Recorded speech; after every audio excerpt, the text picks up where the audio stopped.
Aujourd'hui, je voulais te parler de ça. Ça, c'est sûrement la meilleure invention de l'histoire moderne. C'est aussi une invention qui est en train de nous transformer en esclaves.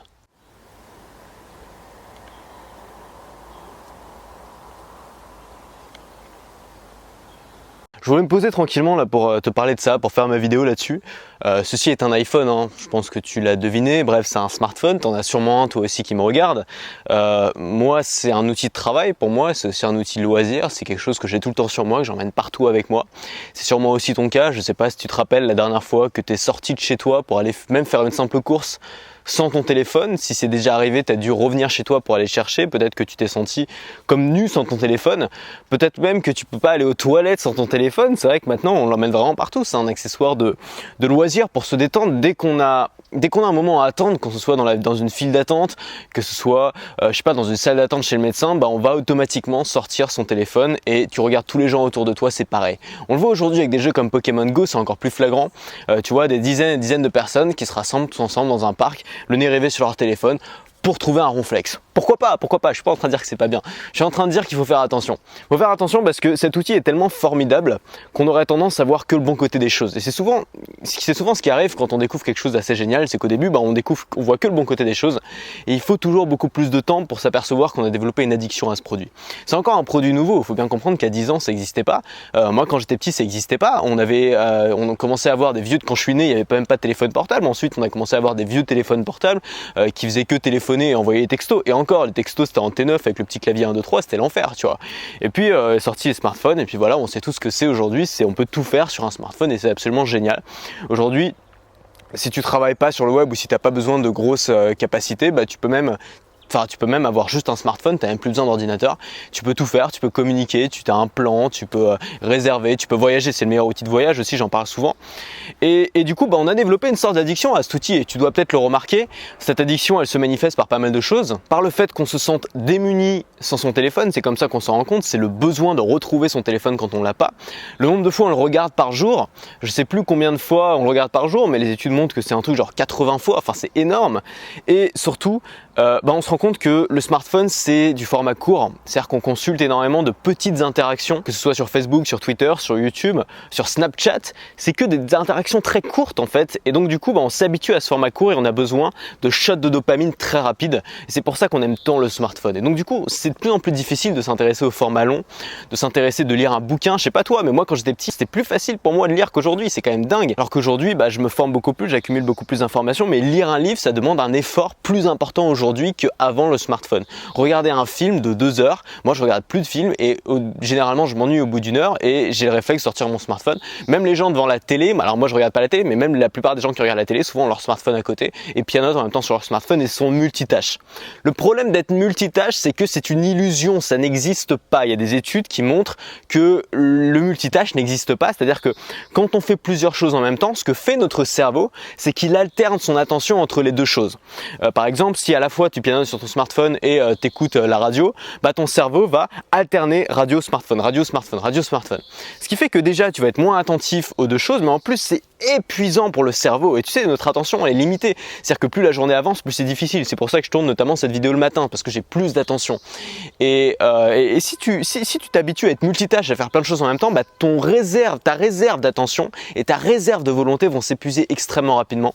Et ça va être beaucoup plus difficile de se concentrer sur les choses qui sont vraiment importantes, c'est-à-dire te former, consommer du format long, créer, produire, travailler, mais travailler vraiment. C'est un autre truc dont je voudrais te parler, mais je pourrais faire une vidéo entière là-dessus, c'est qu'est-ce que c'est que le travail. Souvent on a l'impression que le travail c'est juste s'asseoir devant un ordinateur et rester 8 heures à faire des trucs vaguement.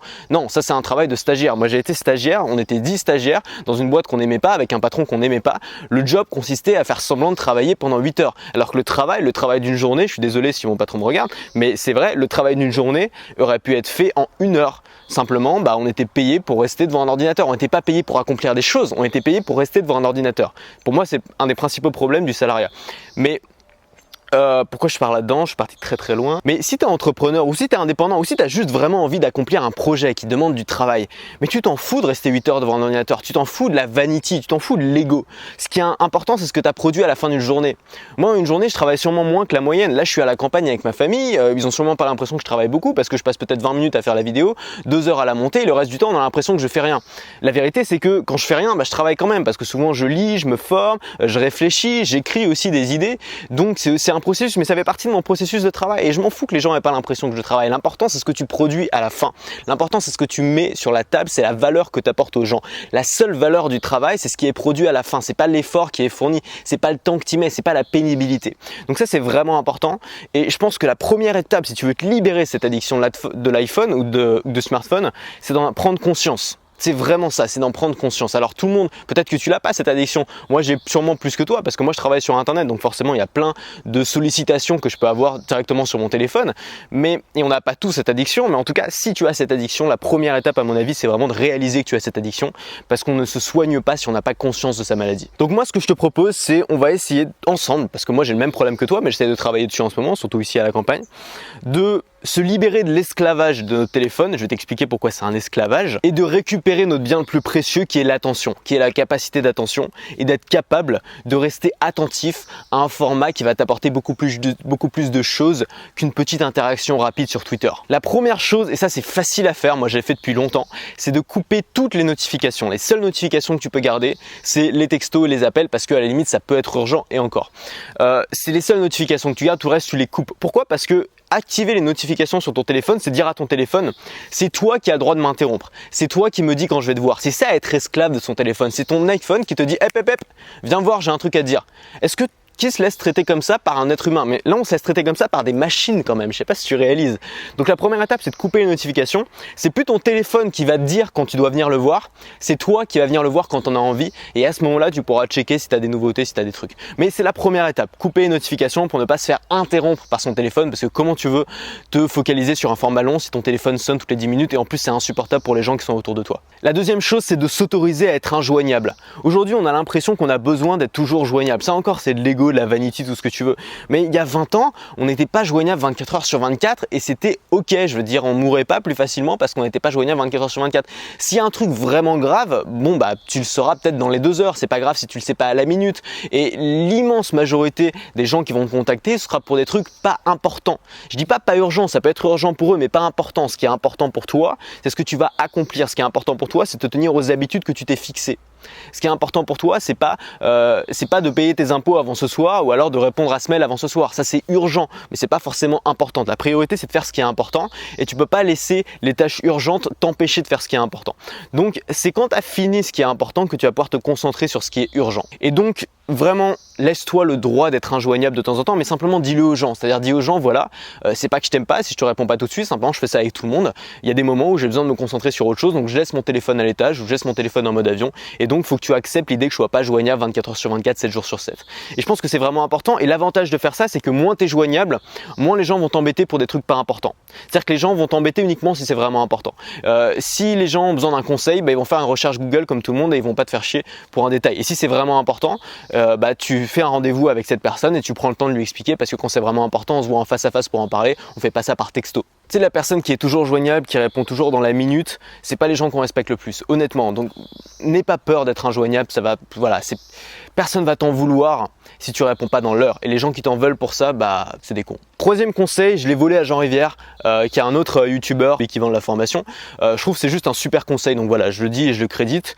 Ce conseil, c'est de remplacer ton addiction par une autre. Charles Duhigg en parle dans le livre The Power of Habit, le pouvoir des habitudes, que je te conseille vraiment de lire. Il est disponible en français, j'ai appris énormément de choses dans ce bouquin.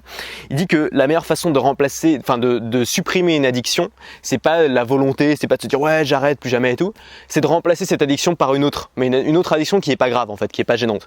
Et donc remplacer le geste en fait. Tu sais, la meilleure façon d'arrêter de fumer, c'est pas de se mettre des patchs, ça marche pas, c'est pas la nicotine le problème. Le problème c'est tout ce qui est lié autour, l'aspect social d'aller fumer avec des gens, le geste surtout qui est très important. C'est pour ça que la cigarette électronique marche si bien, parce que tu peux garder l'aspect social et tu peux garder les gestes, tu peux garder la pause clope comme tu avais avant. La seule différence c'est que c'est moins toxique, c'est moins nocif. bref. Mais ça peut être exactement pareil pour ton téléphone. Aujourd'hui, le problème de l'addiction au téléphone, c'est pas seulement qu'on a envie d'avoir des informations rapidement, c'est qu'on l'a toujours dans la poche, qu'on a la main limite dessus, tu vois, comme un colt de cow-boy, et qu'on va, dès qu'on s'ennuie, hop, sortir le téléphone, checker, on va même plus s'en rendre compte au bout d'un moment. Et je pense que ça, tu peux le remplacer. Alors, j'en conseillais d'avoir une Kindle, moi je peux te conseiller aussi d'avoir un bouquin si tu préfères les bouquins, une liseuse ou un bouquin simplement, et à chaque fois que tu es dans une file d'attente, à chaque fois que tu t'ennuies, à chaque fois que tu as un petit moment, tu as ton bouquin dans ta poche ou ta Kindle dans ta poche, tu sors le truc et tu lis un petit passage de livre. Et alors évidemment ça paraît chiant comme ça, mais si tu prends cette habitude pour remplacer l'habitude du téléphone, évidemment ça va t'apporter beaucoup plus de choses positives et ça va t'aider vraiment à mon avis à te déconnecter de cette habitude. Le quatrième conseil que je peux te donner, que celui-là je l'applique vraiment et je te conseille vraiment de l'appliquer, c'est d'avoir une routine du matin et une routine du soir. Souvent la première chose qu'on regarde le matin en se réveillant, c'est son téléphone. C'est on désactive le mode avion, on le rallume et on vérifie s'il n'y a pas des trucs importants. Généralement, il n'y a pas de truc important en plein milieu de la nuit. Et la dernière chose qu'on fait dans la journée, avant de se coucher, c'est de checker une dernière fois son téléphone et l'éteindre. C'est nocif pour le sommeil, c'est très mauvais.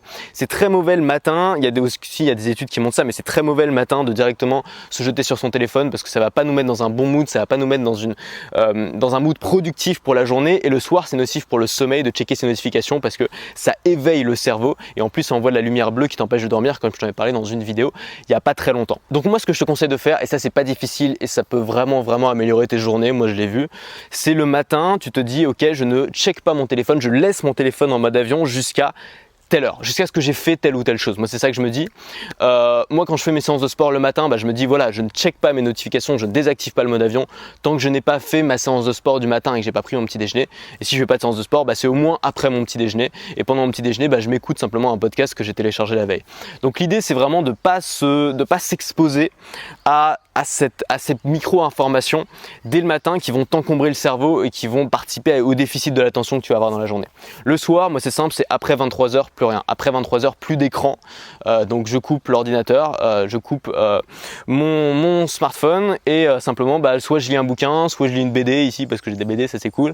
Soit j'écoute un podcast que j'ai téléchargé la veille, pareil. Donc plus d'écran après 23h. Ça a vraiment un impact positif sur le sommeil. On parle pas seulement de l'écran mais surtout des interactions qui vont t'éveiller mentalement et ça c'est terrible pour le sommeil, en tout cas pour moi. Le dernier conseil que je peux te donner pour les plus addicts d'entre nous, et je pense que ça ne ferait pas de mal, c'est simplement de t'obliger à ne plus avoir accès à internet sur ton téléphone, c'est-à-dire prendre un forfait avec internet vraiment limité, comme je sais pas le forfait Free à 2 € par exemple, ou il y en a d'autres, je suis pas en train de faire la pub de Free, c'est le seul que je connais, mais tu sais les forfaits avec 50 MO d'internet ou vraiment limité où tu peux faire juste le minimum et donc faire en sorte que t'aies pas internet, parce que c'est sûr qu'un smartphone sans internet, il perd les 99% de son intérêt qui est l'information rapide, la nouveauté, la récompense, tout ça que tu peux avoir sur les réseaux sociaux. Donc c'est une solution. Ensuite si tu as le Wi-Fi chez toi, c'est sûr que ça va être compliqué, mais je pense que parfois il faut savoir se mettre des barrières. Donc si tu as la possibilité, je sais pas, de désactiver ton Wi-Fi de 23h à 8h du matin, fais-le. Moi j'ai pas trouvé cette option sur le mien, mais si tu as la possibilité de le faire, fais-le. Tu n'auras jamais rien de vraiment urgent à faire en plein milieu de la nuit. Si tu as la possibilité d'avoir un forfait téléphonique qui est vraiment limité à 50 MO par exemple par mois et que tu es vraiment addict à ton téléphone et que tu n'en as pas vraiment besoin tous les jours et tout le temps, fais-le. Tu sais que même les applications comme Google Maps et tout, tu peux les télécharger en offline, donc c'est pas forcément un problème. Et voilà, c'est sûrement la méthode la plus radicale, c'est-à-dire s'obliger à se couper le contrôle parental, en fait t'imposer toi-même un contrôle parental. Et je pense que souvent on se pense, tu vois, souvent on a l'impression qu'on est trop vieux pour ça ou qu'on a la volonté. Et finalement on se rend compte qu'on l'a pas tellement et que parfois il faut juste se mettre des restrictions comme si on était un enfant. Et moi quand j'étais enfant, mes parents ils me mettaient des restrictions au niveau des jeux vidéo, tout ça, et ça m'a plutôt fait du bien. C'est ce qui faisait qu'au lieu de jouer aux jeux vidéo, je lisais, et c'est ce qui fait qu'aujourd'hui j'arrive toujours à lire, alors qu'il y a beaucoup de gens qui ont encore plus de mal que moi à lire, parce que justement ils ont été habitués à la récompense rapide et aux écrans. Voilà, je veux surtout pas faire mon vieux con, j'adore internet, sans internet je ferais pas ce boulot là, j'arrête pas de prêcher internet à tout le monde, parce que dans ma famille ils sont vachement vieux jeux, donc j'arrête pas de leur dire qu'internet c'est la meilleure invention du monde, que j'adore ça.